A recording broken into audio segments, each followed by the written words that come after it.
Olá, combatentes! Sejam bem-vindos ao canal Top Militar LHB. Presidente Boric, do Chile, defende a ação conjunta da América Latina contra o Brasil. Estaríamos preparados? Saiba tudo agora!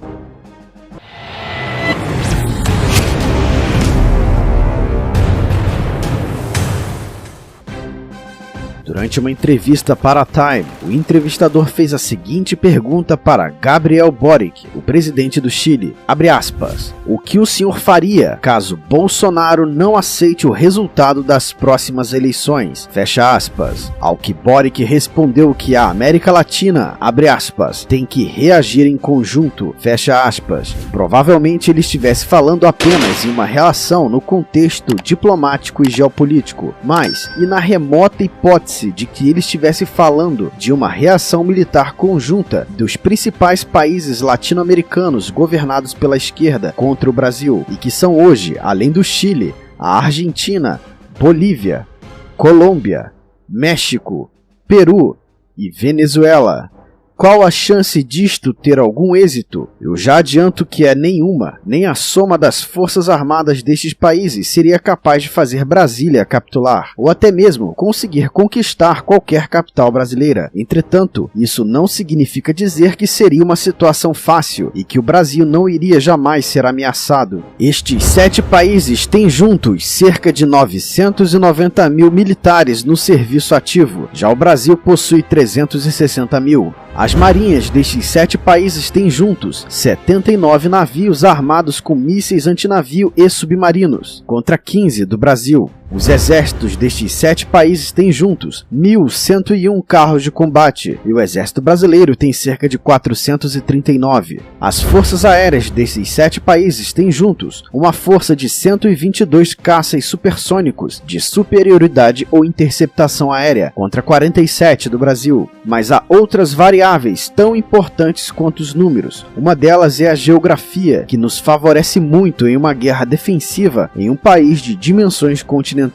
e também pelo fato de a maioria dos equipamentos militares dos países vizinhos serem equipamentos mais adequados para operações militares defensivas e não ofensivas que exigem grande alcance. Por exemplo, no caso das batalhas navais, a maioria dos navios de combate desses países são corvetas e fragatas leves, que têm pouco alcance, ou seja, todos esses países têm marinhas de águas marrons, marinhas defensivas, sem as capacidades de projetar poder sobre litorais estrangeiros, para o que são necessários navios maiores como porta-aviões, cruzadores, destroyers, fragatas pesadas, submarinos, navios anfíbios e navios de apoio logístico de grande porte. Com isso, a coisa muda de figura, e os únicos navios deles que poderiam realizar algum ataque no litoral brasileiro são os submarinos, de todos eles, que seriam um grande perigo para nossos comboios de navios mercantes, os destroyers argentinos e as fragatas venezuelanas pela proximidade com o nosso litoral. Seriam os navios que teriam alguma capacidade de realizar um ataque naval. Aí o gráfico muda e vemos que os números ficam melhores, com alguma vantagem para a Marinha do Brasil por poder operar próximo dos seus portos e ter com isso apoio logístico muito melhor, e por ter submarinos de altíssima tecnologia que só os do Chile podem se comparar.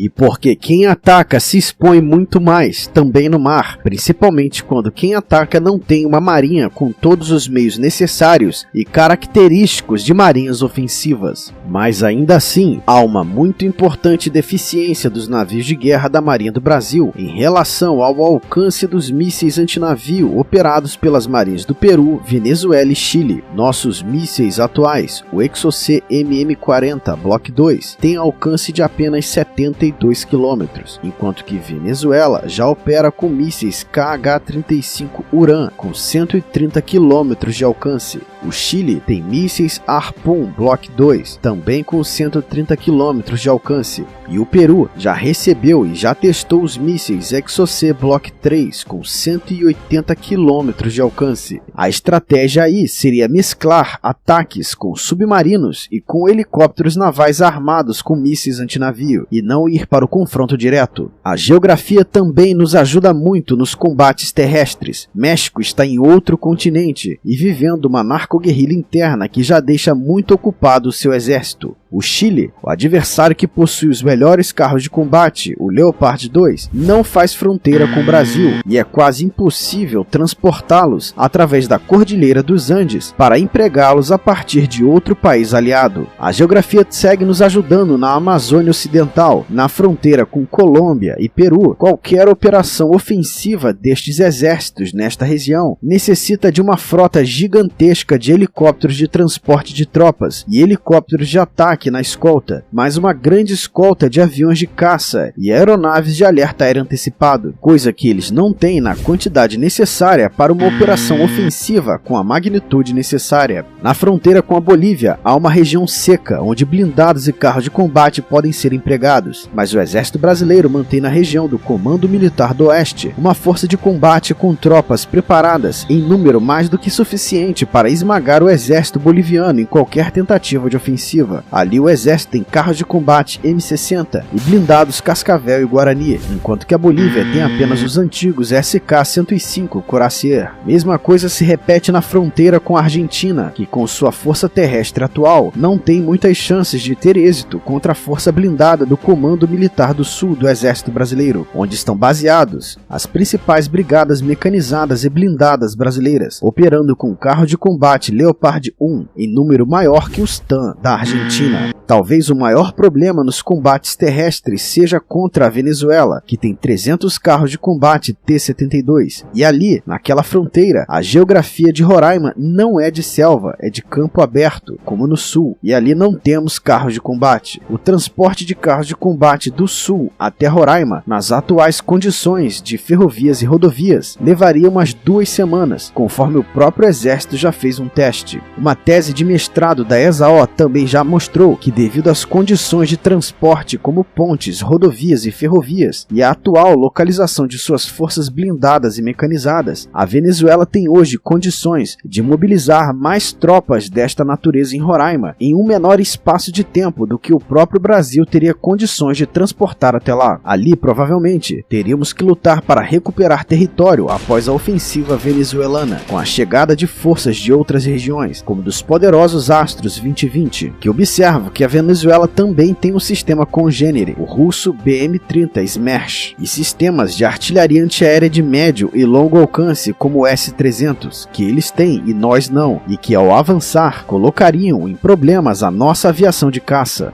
Já no combate aéreo, hoje temos caças baseados no Rio Grande do Sul, Rio de Janeiro e Goiás. Nenhum caça supersônico na região norte, onde temos fronteira com a maior parte desses países. Hoje a Argentina ao sul do Brasil não é problema algum para nós, pois não tem caças supersônicos. A Bolívia também não é uma ameaça. Entretanto, nesta hipotética situação, talvez a Bolívia liberasse a operação de caças F-16 do Chile a partir do seu território. Aí teríamos um problema, pois poderíamos ter caças inimigos nos atacando para bombardear, partindo de 4 países ao mesmo tempo, abrindo 4 frentes de batalhas aéreas, que estariam a centenas de quilômetros umas das outras, a partir da Bolívia, com caças F-16 do Chile, que teriam alcance para atacar Cuiabá, Campo Grande e Porto Velho, caças MiG-29 partindo do Peru, que teriam alcance para atacar Rio Branco e Porto Velho, caças Cafir partindo da Colômbia, que poderiam atacar a cidade de São Gabriel da Cachoeira, onde estão importantes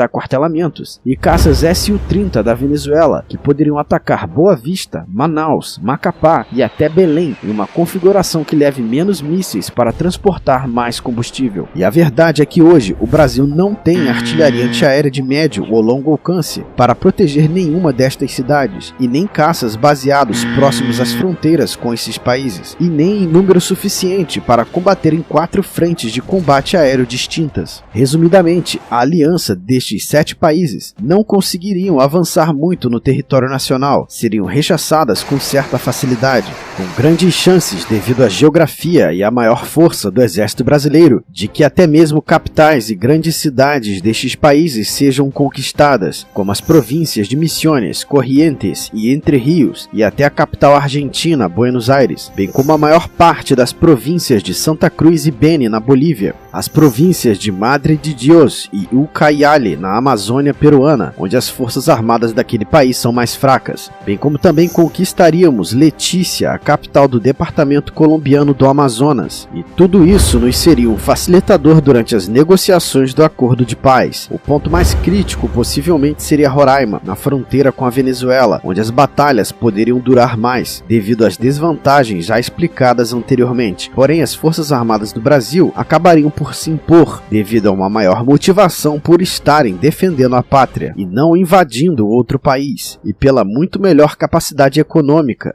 das indústrias bélicas e do agronegócio do Brasil para sustentar a guerra, já que possivelmente, bem rapidamente, as forças armadas da Venezuela teriam problemas com o reabastecimento de ração militar e de munições, pela crise alimentar e econômica que passa o país. Mas não podemos nos confiar apenas nisto, já que a Venezuela tem muito petróleo, com o qual pode comprar tudo o que desejar. No combate naval, embora o Brasil esteja em desvantagem numérica, ainda assim, devido a esses países não terem marinhas de águas azuis com boa capacidade ofensiva, a Marinha do Brasil seguiria dominando o mar territorial brasileiro e a nossa zona econômica exclusiva. Possivelmente, nossos submarinos levariam a pique os primeiros navios de guerra desses países que se aventurassem em nosso mar, e a partir daí, eles recuariam, e as ofensivas de ambos os lados seriam feitas apenas por submarinos, o que ocasionaria problemas para os dois lados conseguirem manter seguros os comboios de navios mercantes nas rotas comerciais contra os submarinos inimigos.